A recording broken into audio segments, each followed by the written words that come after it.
जो उपासक अनन्य चित्त से मेरा स्मरण करता है, मैं उसके लिए सहज हो जाता हूं, सहज प्राप्त हो जाता हूं। जिनको लगता है भगवत प्राप्ति बहुत कठिन है, अरे ये तो कहीं ब्रह्म ऋषियों को मिलते हैं, नहीं नहीं, ये इतने कृपालु हैं कि बिल्कुल सहज हैं। जो सहज हो जाए तो बहुत जल्दी मिल जाए। कहीं गाय चराने वाले को मिल जाते हैं, कहीं एकदम भोले भाले जिनको ज्ञान ही नहीं है उनको भी मिल जाते हैं। एक बहुत ही भोला नवयुवक था, अढ़ैया नाम था उसका। अढ़ाई कहते हैं 2.5 किलो को। पहला आहार उसका 2.5 किलो का ही है, आगे आप श्रद्धा रखें तो और प्लस हो सकता है। लेकिन वो मतलब घर में माता पिता पधार गए तो उसे कोई 2.5 किलो आटे की कौन रोटी बना के दे। थोड़ा जब उसके अंदर चेतना जागृत हुई तो जब कहीं ठौर नहीं मिलती तो संतों का आश्रम मिलता है। एक आश्रम में गए, उन्होंने कहा हमको नौकरी में रख लो, कोई सेवा में रख लो। तुम्हारा नाम क्या है? बोले अढ़ैया। वे कोई नाम है? बोले गांव के लोग कहते हैं क्योंकि 2.5 किलो हम पाते हैं। तो 2.5 किलो? बोले तौल के 2.5 किलो आटे का जब हम रोटी पाते तब हमारी बाल भोग होता है। आगे कोई श्रद्धा करे खीर पूड़ी, पर 2.5 किलो अन्न चाहिए। तो कहा यहाँ भंडारा है, तू रोज 2.5 किलो क्या 5 किलो पावे, क्या सेवा कर सकता है?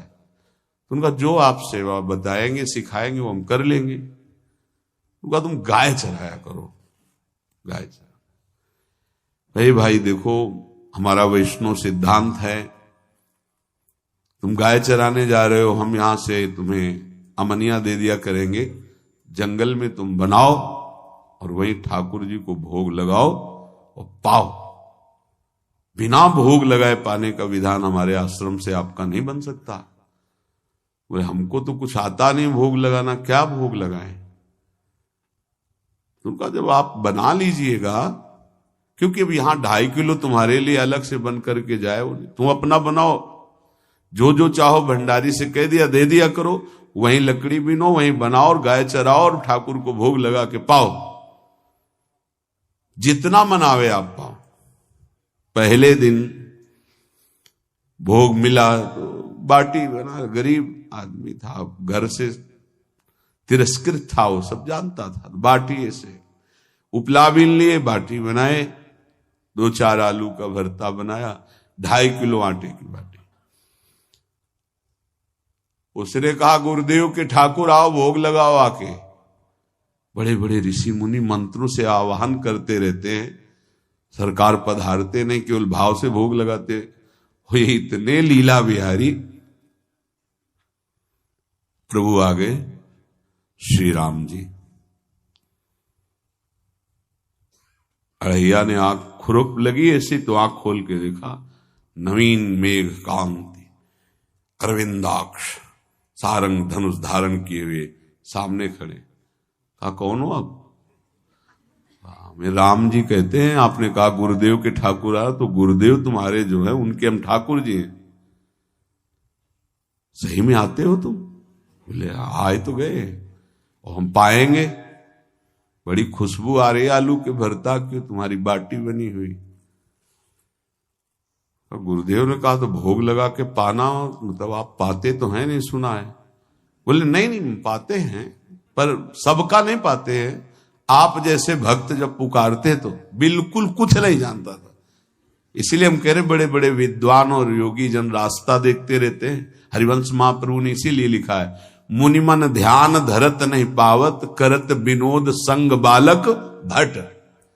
ये विनोद करते प्रकट हो जाते बड़े बड़े मुनियों के जो ध्यान में नहीं आते। काश तो आप हमको ऐसे ही रखोगे, क्योंकि आप आ गए तो आप भी। तो प्रभु ने कहा जब तुम 2.5 किलो पा सकते हो तो हम तो 2.5 मन भी पा सकते हैं। बोले हमको ये पता नहीं था कि गुरुदेव के ठाकुर इतने भूखे रहते, पर आप अलग पत्तल में ले लो। अपने पूरे पत्तल में तुम आपको पाने दें। बोले भोग थोड़े ऐसे लगाया जाता है कि तुम अपना रखो, तुम अपना रखो।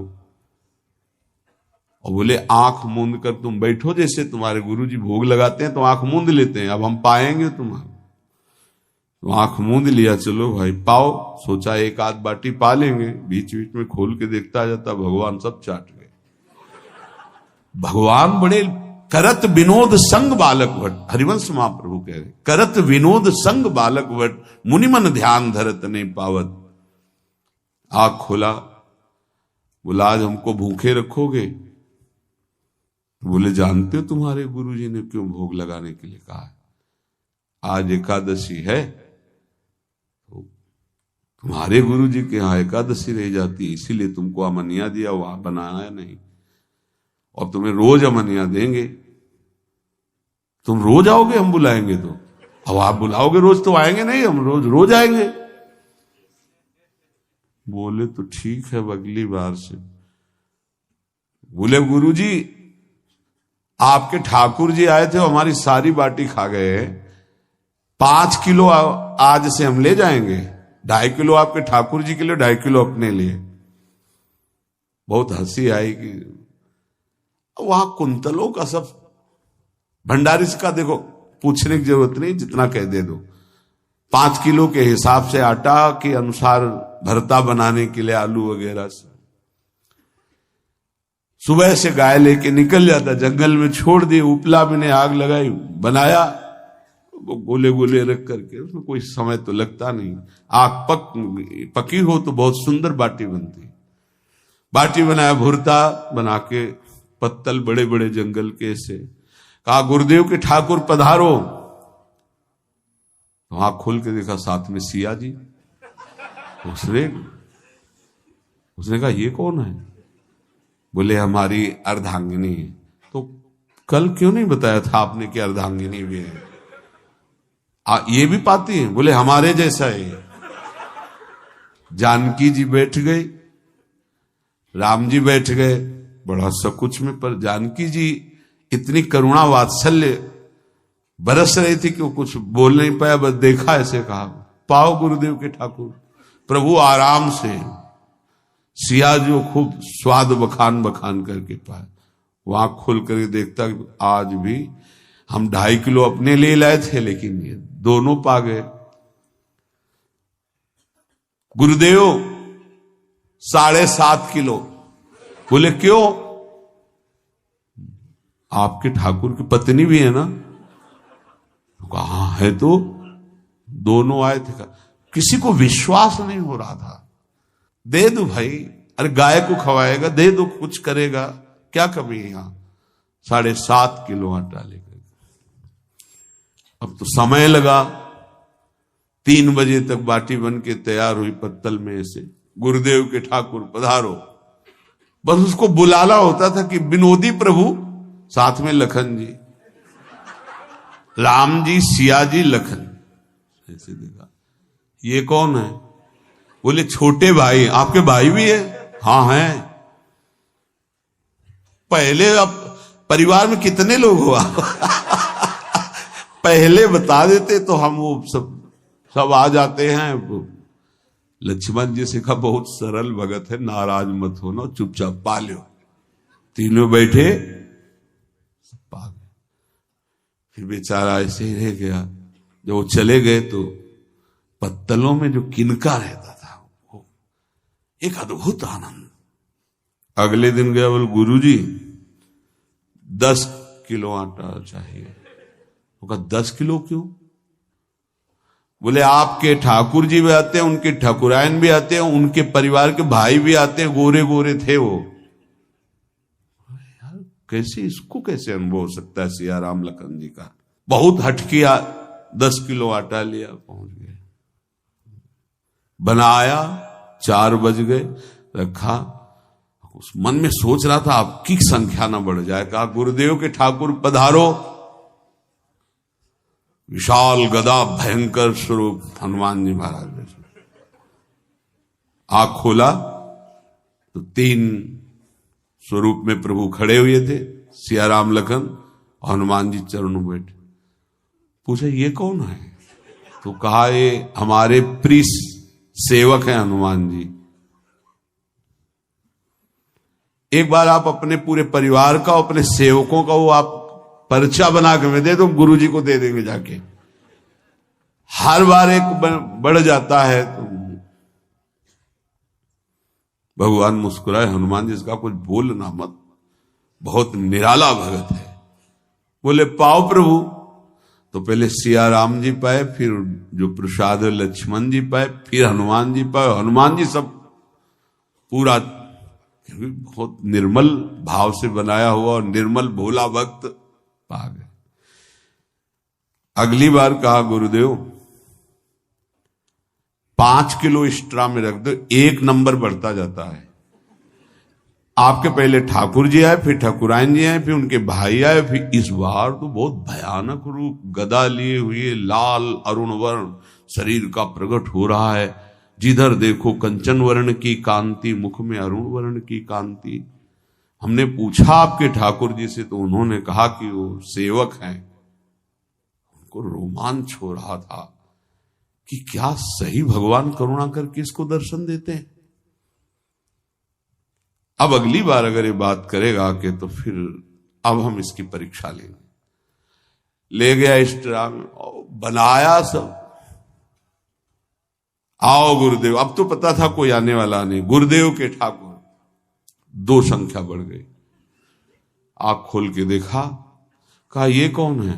तो कहा ये हमारे और भाई हैं, इनका नाम भरत है, इनका नाम शत्रुघ्न है। पहले महाराज बता देते ना कि आपके और भाई हैं, हमने कहा था, आपसे प्रार्थना की थी। पाओ बचे नहीं ना, वो 2 संख्या ज्यादा हो। अगली बार गुरुदेव से कहा कि गुरुदेव 20 किलो वाली बोरी में भर दीजिए, अब हम दिन भर बनाएंगे क्योंकि आपके इतने ठाकुर हैं। आज गया लेकर सब ऐसे रख करके पत्तल डाल दिया, कहा गुरुदेव के ठाकुर पधारो। बिल्कुल नहीं बनाया। आ गए प्रभु। कहा कहां यार, तो खुशबू भी नहीं आ रही, ना बाटी की ना भरता की। बोले प्रभु आपके साथ पत्नी है ना, और सेवक भी है, इतने दिन से तो हमारे हाथ का पाए, आज हम पाना चाहते हैं। आप बनाओ अपने रुचि का बनाओ और पाओ। प्रभु ने सिया जी की तरफ देखा कि अलवेला भक्त। सिया जी ने कहा अनंत सामर्थ्यशाली शक्तियों की स्वामिनी। बोले प्रभु देखो हमने ना उपला बिना है ना लकड़ी, आपके सेवक है ना, इनसे बोलो। तो हनुमान जी से कहा कि आप उपला और लकड़ी इकट्ठा करो, भाई आदेश है भगत का। लक्ष्मण जी चूल्हा जला रहे हैं, व्यवस्था आग की, और सियाजू के आंखों में आंसू भी आ रहे, धुआं भी लग रहा है, पर बना रहे। उसने कहा बनाओ, हम गाय एकत्रित करके आ रहे हैं। और भागा, वो आश्रम में गया। बोले गुरुदेव आज पूरे परिवार सहित हमने फंसा लिया है आपके ठाकुर को। तो उनका क्या फंसा लिया है? बोले बड़े ठाकुर, छोटे ठाकुर, सेवक, उनकी पत्नी और 2 भाई उनके, पूरा परिकर सब बना रहे रोटी बाटी सब। महाराज आप चलो, आपको शंका होती थी आज उनके हाथ कपाएंगे। तो उनको लगा कि पागल आदमी, राम जी, लखन जी, भरत, शत्रुघ्न, सिया जी, हनुमान जी, ये बड़े बड़े योगियों के ध्यान में आने वाले नहीं, ये कैसे एक गंवार आदमी जिसको कभी कोई नाम जपना नहीं आया, कोई ग्रंथ नहीं आया, उसके सामने। पर भगवान की दयालुता पर संशय नहीं करना चाहिए। चल के देखते हैं। जो ही वहां गए, चूंकि निरंतर भजन परायण थे, वहां गए तो पूरा राम दरबार उपस्थित, और बड़ा सुंदर व्यंजन स्वयं जानकी जी बना रहे। प्रभु के चरणों में साष्टांग दंडोत है। कहा प्रभु लीला समझ में नहीं आई। भगवान ने कहा देखो, जो ज्ञानी भक्त हैं उनके लिए मैं अत्यंत तर्क के द्वारा भी पकड़ में नहीं आता। जो विद्वान हैं उनकी विद्वता मुझे छू नहीं सकती, लेकिन जो दीन हैं और भोले हैं उनके सामने मैं अपने इस दिव्यता, इस महानता को देखो। तुम्हारे इस भक्त की आज्ञा पर हमारा पूरा परिकर लगा हुआ है सेवा में। ठाकुर जी की कृपा से जो गुरुदेव का प्रताप, जो ऐसा सौभाग्य मिला, परोसने में दोनों गुरु और शिष्य, पाने में प्रभु। बाद में जब प्रभु ने पा लिया तो जानकी जी ने उच्छिष्टामृत प्रभु का लेके और कहा, देख आज तक तू मुझे देख नहीं पाया देखते हुए भी, इसीलिए कृपालु हैं। एकांत में श्री तुलसीदास जी रोकर प्रार्थना करते हैं, जनक सुता जग जननी जानकी, अतिशय प्रिय करुणा निधान की, ताके जुगपद कमल मनाऊं, जा सुकृपा निर्मल मति पाऊं। करुणा निधान प्रभु श्री राम की अतिशय प्राण संजीवनी मूरी, प्राण प्रिय सियाजू की, सीताजू के चरणों की वंदना करता हूं, जिससे प्रभु को पसंद है निर्मल मति निर्मल मन। उनकी कृपा से मेरा मन निर्मल हो जाए, मति निर्मल हो जाए, ता सुकृपा निर्मल मति पाऊं। जीव ही जानकी जी ने अपने कर कमल से उस बालक को पवाया, अढ़ैया को, त्रिगुण माया का मल नष्ट हुआ, हो जी सच्चिदानंद प्रभु का साक्षात्कार निहाल हो गया। कब कौन से गुण पर कैसे जीज जाए विश्वास कीजिए, बस आवश्यकता सहज होने की। हमारी स्वामिनी जो सहज है, सहज होने की आवश्यकता है। जिसको ये कि कहां मुझे ऐसा दुर्लभ सौभाग्य, देखो कोई नाम जप उसके अंदर नहीं, कोई पाठ नहीं, कुछ नहीं। गुरुदेव ने कहा कि भोग लगा के पाना है, भगवत साक्षात्कार हो गया।